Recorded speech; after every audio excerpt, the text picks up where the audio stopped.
Plusieurs fois dans des discussions entre individus, dans la cour, dans la famille, quelque part, à quelque endroit que nous soyons, lorsque par exemple une personne a commis une faute, une erreur et que il y a certaines personnes, certains gens qui aimeraient la défendre, assez souvent nous entendons ces expressions comme si vous qui êtes saint et qui êtes sans péché, vous voulez donc la condamner. Comme vous ne péchez pas, vous vous prenez pour les saints et c'est pourquoi vous condamnez la personne qui a commis une erreur.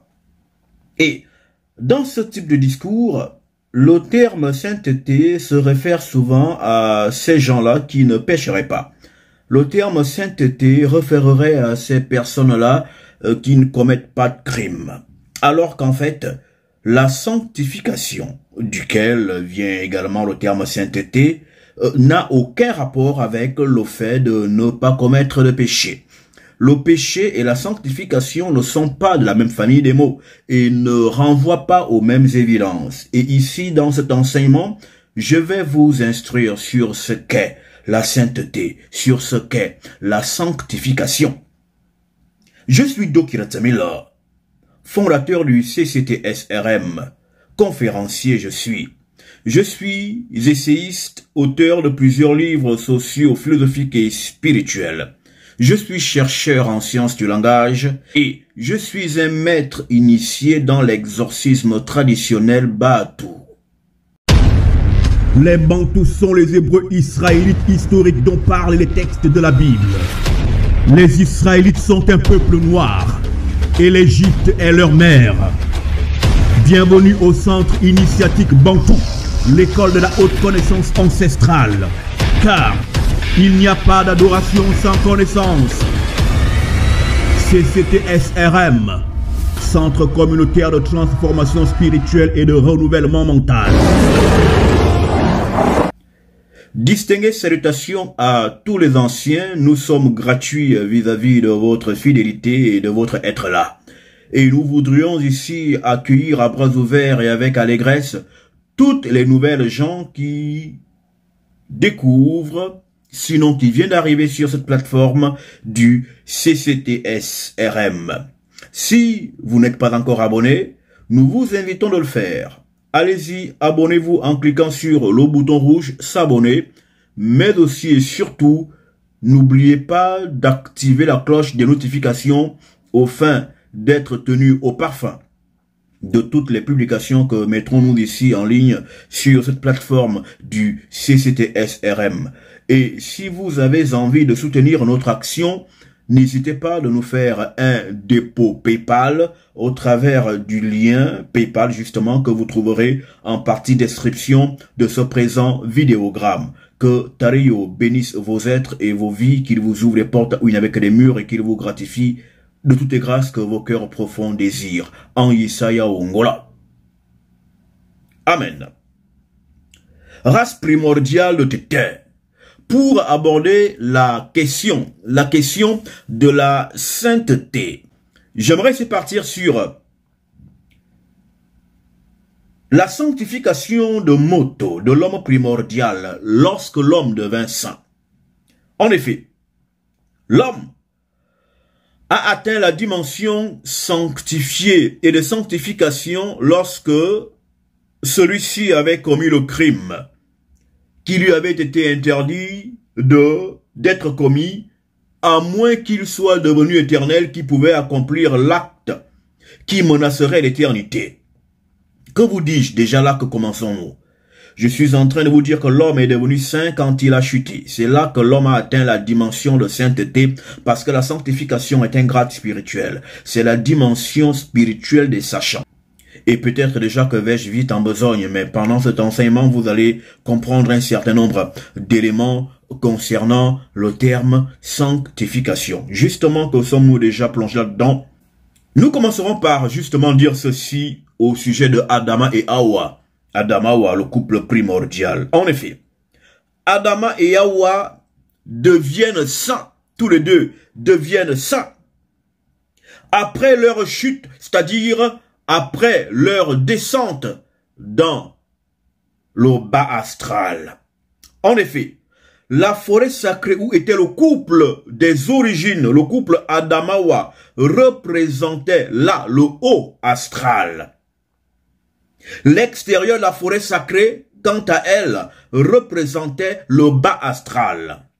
Quand donc l'homme, le moto primordial et sa femme sont retranchés de la forêt sacrée dite jardin de l'Éden, donc de l'Afrique, pour les dimensions extérieures à cette forêt sacrée, à cet endroit de sainteté, à cette enceinte de grâce, c'était pour les faire descendre de manière concrète et évidente dans le bas astral qui est la partie animale du monde astral. Donc, quand le couple Adamawa est sorti de la forêt mystique, de la haute initiation ancestrale, dans l'Afrique ancestrale, il est sorti, ce couple primordial, de ce lieu de sacralité qui, en fait, était une dimension représentant le haut astral.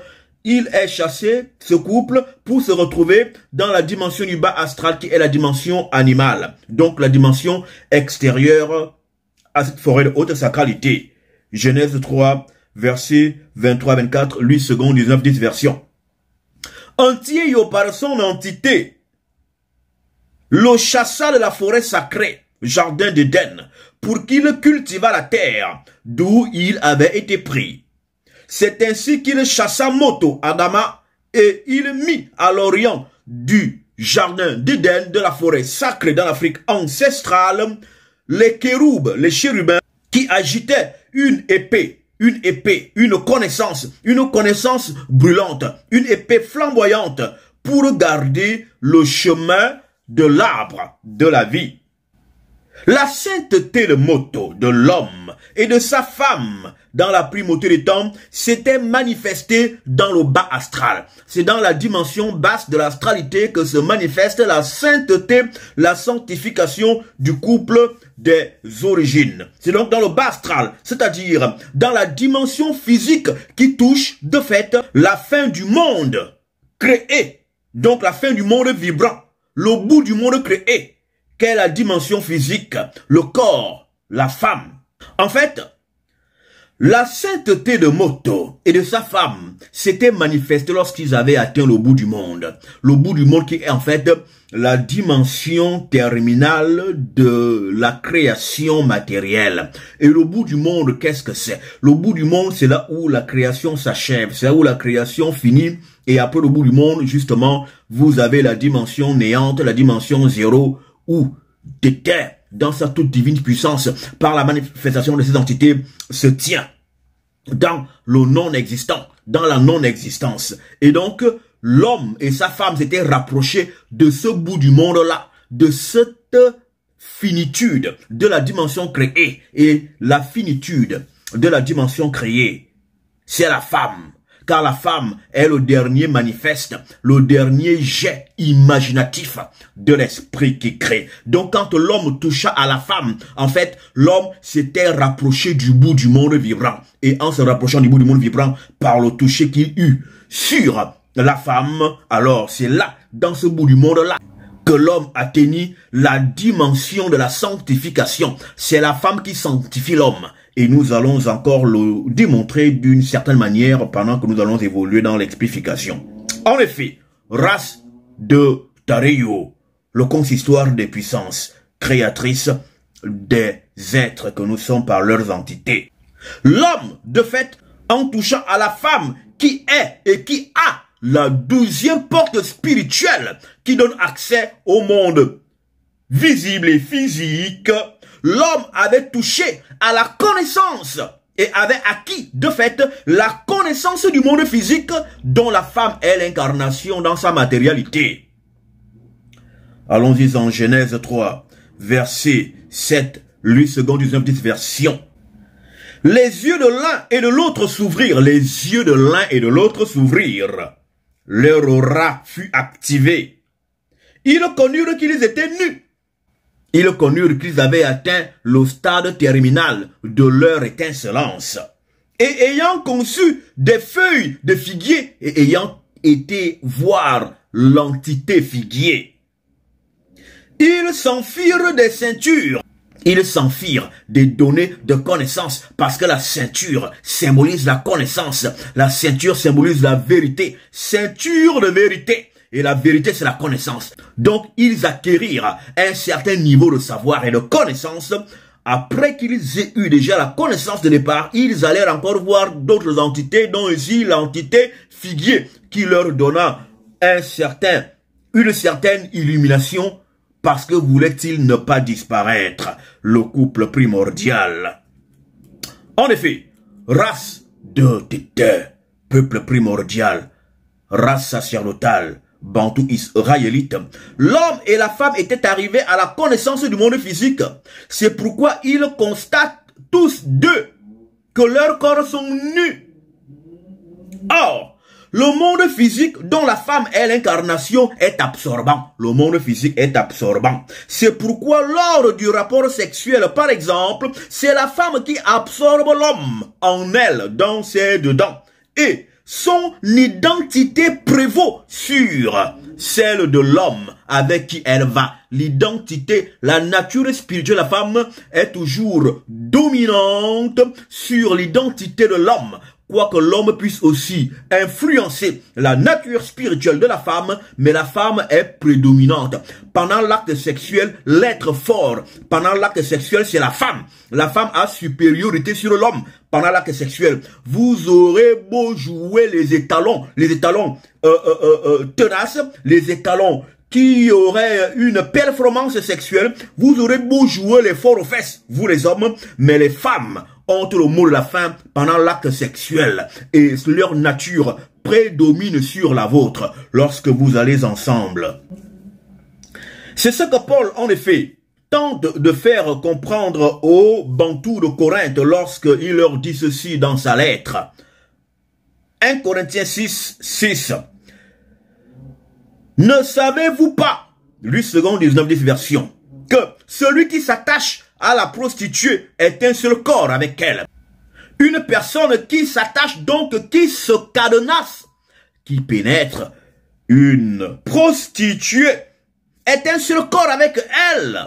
Car, est-il dit, les deux deviendront une seule chair. Mais pourquoi quand les deux deviennent une seule chair, c'est plutôt la nature de la femme qui prédomine sur celle de l'homme? Mais c'est parce que c'est l'homme qui va dans la femme. Donc l'homme est absorbé par la femme et donc la femme couvre l'homme. Ce qui implique le fait que ce qui vous couvre ou ce qui vous couve vous communique sa chaleur et donc sa vibration et donc sa nature énergétique mystique. C'est pourquoi la nature de la femme pendant l'acte sexuel est ce qui prime sur les deux natures des deux personnes en débat sexuel. Mais ici, je ne suis pas en train de parler du troisième corps mystique qui est né ou qui naît pendant l'acte sexuel. Parce que lorsque l'homme et la femme se mélangent, ils forment une entité androgyne. Ils forment le premier homme, l'Adam primordial qui avait dans les dedans de lui le principe féminin, qui fut extrait de lui pour devenir une conscience à part entière. Mais poursuivons dans ce que nous avons commencé à développer. En effet, race des origines. La femme est un être absorbant. C'est pourquoi tous les grands qui ont côtoyé les mauvaises femmes sont devenus ce qu'étaient ces femmes-là. Nous avons le cas du grand maître initié, Salomon, dont la nature fut influencée par toutes les femmes qu'il avait absorbées, en lesquelles il était de fait allé. Allons-y en 1 Roi 11, versets 1 à 3, lui second 19, 10. Le roi Salomon aima beaucoup de femmes étrangères. Outre la fille de Pharaon, des Moabites, donc des Asiatiques, des Chinoises, des Coréennes, des Ammonites, des Édomites, hein, donc des femmes du Septentrion, des Sidoniennes, des Étiennes, appartenant aux nations dont Antioche par son entité avait dit aux enfants de Isuluya, Isolele Israël, vous n'irez point chez elles et elles ne viendront point chez vous. Elles tourneraient certainement vos cœurs du côté de leur Dieu.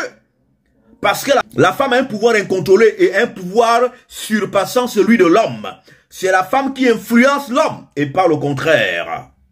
Ce fut à ces nations que s'attacha mon Salomon, entraîné par l'amour. Verset 3. Il eut 700 princesses pour femmes et 300 concubines, et ces femmes détournèrent son cœur. Les femmes détournèrent le cœur de l'homme qui a connu les sciences occultes les plus poussées, les plus développées, d'entre toutes les nations qui jonchent la terre des hommes. Oui, race originelle de Tario. Salomon était un grand initié ayant fait toutes les grandes écoles de magie et de sciences occultes du monde. Et les dépassèrent de loin. Il atteignit une dimension illuminative qui fut très élevée d'entre tous les hommes. Mais ce haut initié fut absorbé et englouti dans l'abîme attirant qu'est la femme. 1 Roi 4, 30, 8 secondes, 19, 10.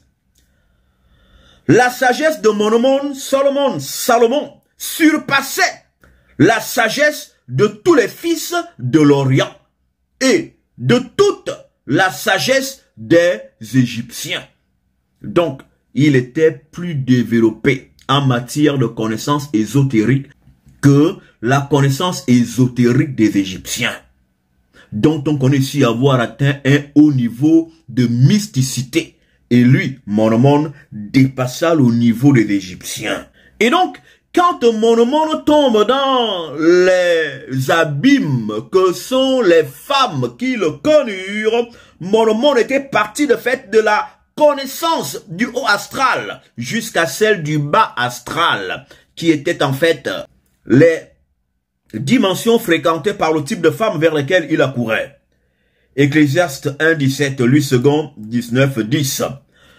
J'ai appliqué mon cœur à connaître la sagesse et à connaître la sottise. Donc il a appliqué son cœur à la haute connaissance, aux choses du haut astral, mais aussi aux choses du bas astral. J'ai compris que cela aussi, c'est la poursuite du vent. Mais en quoi l'homme et la femme deviennent-ils des êtres saints? Car c'est là l'intérêt pour lequel je suis venu vous voir. En quoi donc l'homme et la femme deviennent-ils des êtres saints à leur chute? Et en quoi Satan, comme le thème de cet exercice se voudrait être intitulé, en quoi Satan est-il lui aussi une entité sainte ou une entité saine, mais surtout sainte? Autrement dit, qu'est-ce que la sainteté? Car c'est encore là l'intérêt de cette communication. Au Strong 37, dans les études approfondies de la Bible, sanctifier veut dire connaître. Sanctifier, duquel vient le terme saint, le terme sanctification. Le terme sanctifier veut dire connaître, faire connaître, arriver à la connaissance de. Donc, par exemple, l'expression que ton nom soit sanctifié, dans la prière que Ongola, Yesaya avait appris à ses adeptes, l'expression que ton nom soit sanctifié veut dire que les hommes parviennent à ta connaissance. D'où Matthieu 6, 9, traduction écuménique de la Bible. Vous donc priez ainsi notre Tétin, qui est dans les dimensions de haute vibration, qui est dans les cieux. Fais connaître à tous qui tu es. D'où que ton nom soit sanctifié. Autrement dit, que ton nom soit connu, que tu sois connu d'entre les hommes. Repartons dans Luc 11, 2, Bible du semeur. Il leur répondit, quand vous priez, dites Tétin. Que tu sois reconnu pour anti, pour yo. Que ton règne vienne. Donc, race originelle de Dieu.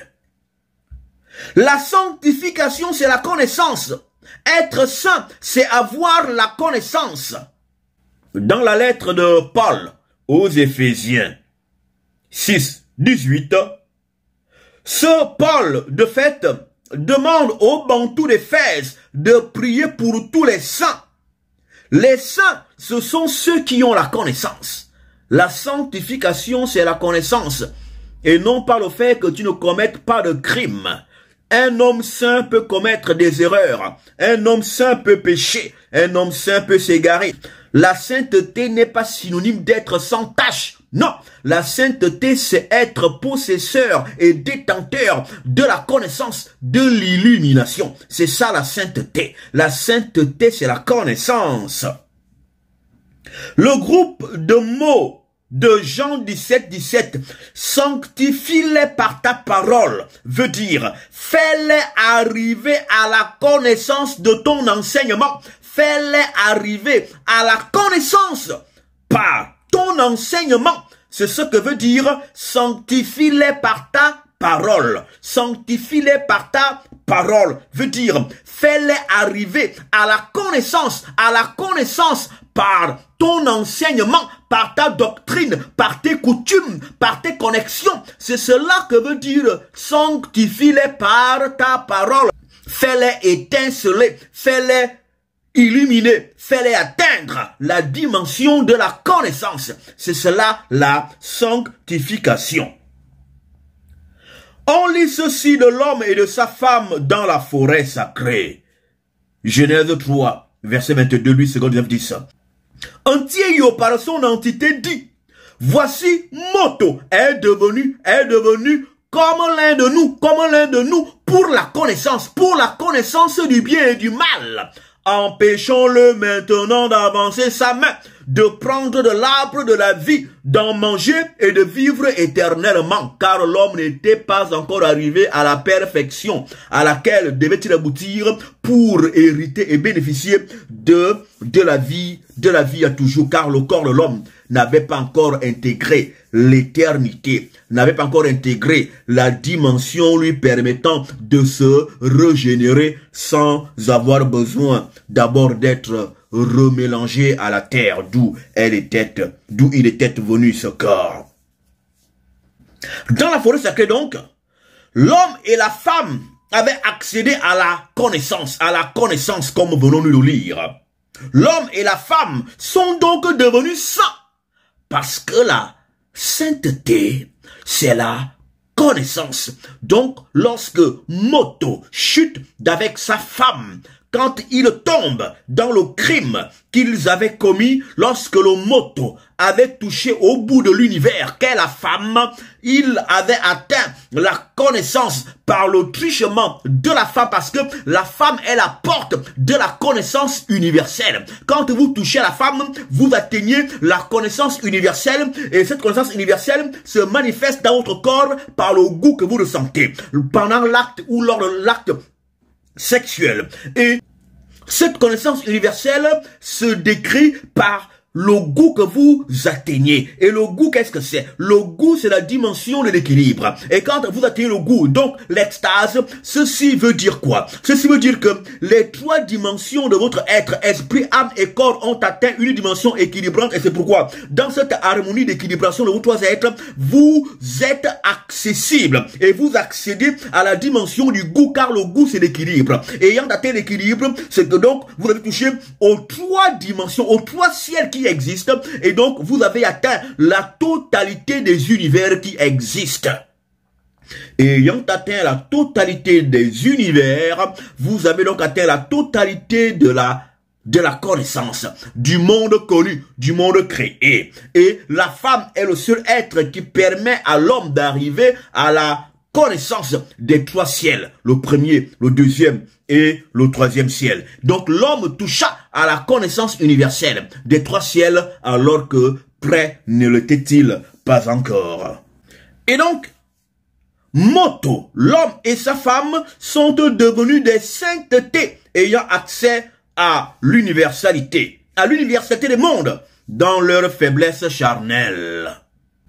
Et c'est parce qu'ils sont devenus saints, alors qu'ils étaient encore enfermés dans la faiblesse, c'est-à-dire dans une boue non encore divinisée, que la dimension de la boue, c'est-à-dire de la matière, les a absorbés ou les absorba.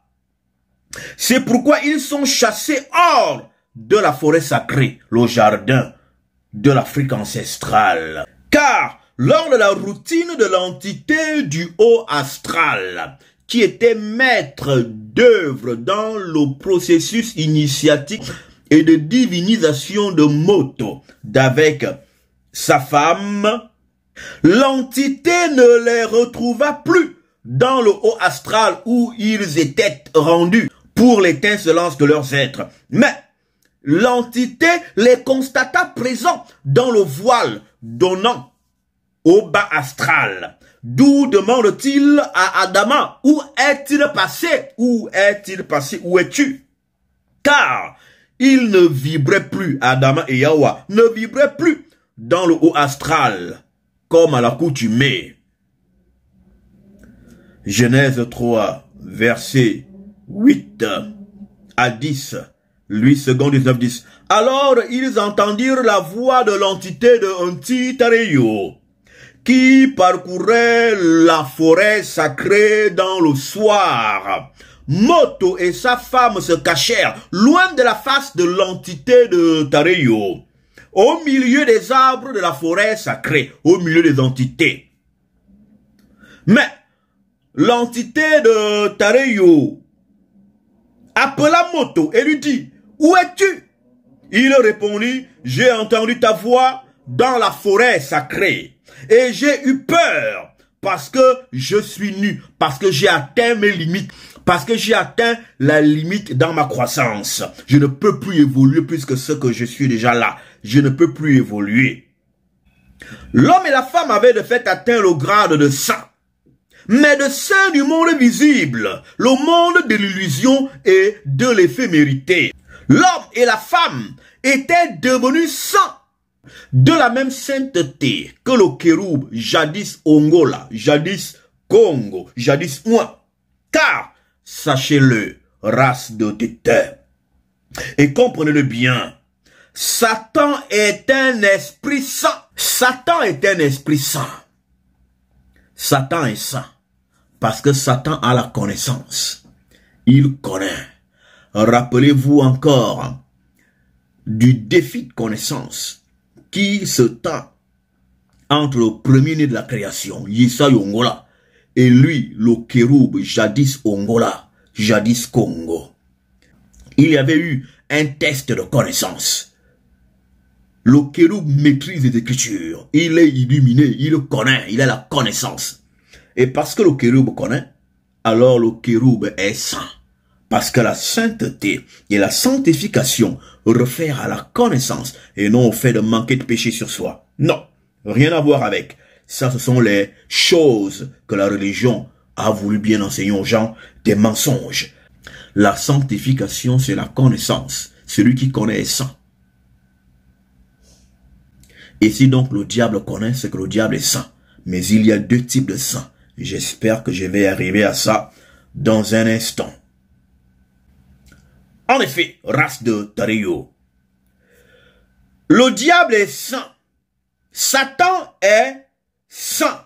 Mais il est saint dans la dimension du mal, c'est-à-dire dans la dimension des faibles vibrations, la dimension de la femme qui est en fait la fin du monde créé. Satan est saint du bas astral. En effet, vous devez pénétrer quelque chose de très important. Dans la famille des saints, vous avez deux types de saints. Vous avez ce que l'on pourrait appeler ici, pour le cadre de cet enseignement, les bons saints. Et vous avez les malsains. Vous avez les bons saints ou les saints, tout court. Et vous avez des malsains. Les malsains et les saints sont tous saints. mais ils appartiennent aux fréquentations différentes, mais d'une même pièce, de la pièce de la sainteté. Et la pièce de la sainteté a deux faces. Il y a la face du haut, il y a la face du bas. Il y a la face du devant, il y a la face arrière. Mais dans tous les cas, il s'agit d'une même pièce, la pièce de la sainteté, de la sanctification. Et dans cette sanctification, vous avez les saints du haut astral. Et vous avez les saints du bas astral. Et c'est ici que je vais encore vous expliquer d'autres choses. En effet, il existe deux types de saints. Nous venons de commencer à le dire. Les saints du haut astral, du commencement du monde, et les saints du bas astral, c'est-à-dire les saints de la fin du monde, de la fin de la dimension vibratoire. Les saints du haut astral sont ceux qui se tiennent dans la vérité de Tatanzambe. C'est eux, les saints du haut astral. Ceux qui se tiennent dans des vibrations puissantes et divines. Et les saints du bas astral, ce sont ceux qu'on appelle les malsains, c'est-à-dire les saints du mal, les saints du mal. C'est-à-dire ceux qui ont la connaissance du bas astral, la connaissance du mal, les sorciers malfaisants, ceux qui ont une vibration pâle, ceux qui ont une vibration timide, ceux qui ont une vibration négative, ce sont eux qu'on appelle les malsains. Donc ils sont les saints de la dimension basse, de la dimension animale. C'est eux qui connaissent ou qui ont la connaissance des choses de la ténèbre. Ce sont eux qui ont la science de comment faire pour bloquer les gens, comment faire pour envoûter les gens, comment faire pour détruire mystiquement les gens, comment faire pour être le mari de nuit, la femme de nuit de quelqu'un. Comment faire pour empêcher l'évolution des gens? Ces personnes qui pratiquent ces choses-là sont des saints, mais ce sont des saints du mal. Ils sont donc des malsains. Autrement dit, ce sont les sachants, ce sont les connaissants du mal. Ils ont la connaissance, mais la connaissance des mauvaises choses.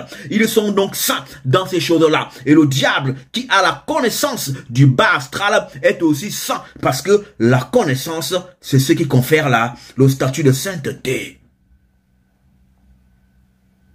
Ainsi, race de Nti et Yo, les sorciers bloqueurs de la vie des gens sont des saints, mais des saints du mal, parce qu'ils ont la connaissance du mal. Les sorciers divins, comme les rois mages par exemple, comme Mose, comme Issa Yongola, comme Daniel, etc., sont des bons saints, c'est-à-dire des saints du haut astral, des saints du bien, autrement dit, ceux qui emploient leur connaissance pour le bénéfice de beaucoup. Ce sont eux qui sont les saints du haut astral. Satan est saint.